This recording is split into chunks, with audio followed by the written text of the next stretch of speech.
'Hungry song first మీరు రాసి అదంతా అయిపోయి రిలీజ్ అయిన తర్వాత అల్లు అర్జున్ గారు ఈ సాంగ్ గురించి అప్రిషియేట్ చేశారని. నేను సంక్రాంతికి వస్తున్నాం సినిమా పనిచేస్తున్నప్పుడు హ్మ్. అన్నపూర్ణ 7 ఏకర్స్లో అదే రోజు అల్లు అర్జున్ గారు అక్కడ he was there for Pushpa డబ్బింగ్కి వచ్చారో పోస్ట్ ప్రొడక్షన్కి వచ్చారో something he was there for something అక్కడ. సో అక్కడ I happen to go and talk to him అనమాట. సో అప్పుడు నేను చెప్పాను, నేను హంగ్రీ చీటర్ రాశాను అంటే అది నా ఫేవరెట్ సాంగ్ అండి, మీరు నాకు అలాంటిది ఒకటి రాయాలి అన్నారు. అవునా? ఓకే. సో అది ఒక హై ఆ రోజు.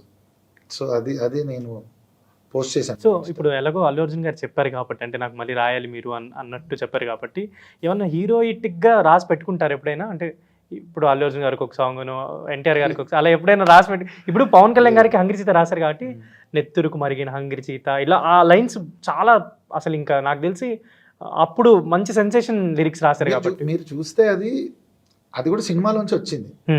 ఇప్పుడు మీకు it was a freaking blood bath అండి.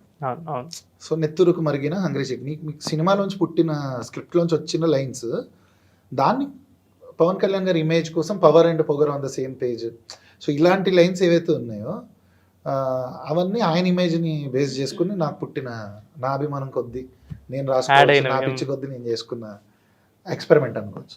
సో అది ఎప్పటికప్పుడు మనల్ని ఎగ్జైట్ చేస్తే ఒక స్పాట్లో మనకు అది క్రియేట్ అవుతుంది తప్ప ఇట్లా స్టాక్లో అయితే రాసి అయితే పెట్టుకోలేదు ఎవరికి. బట్ ఐఎమ్ షూర్ నాకు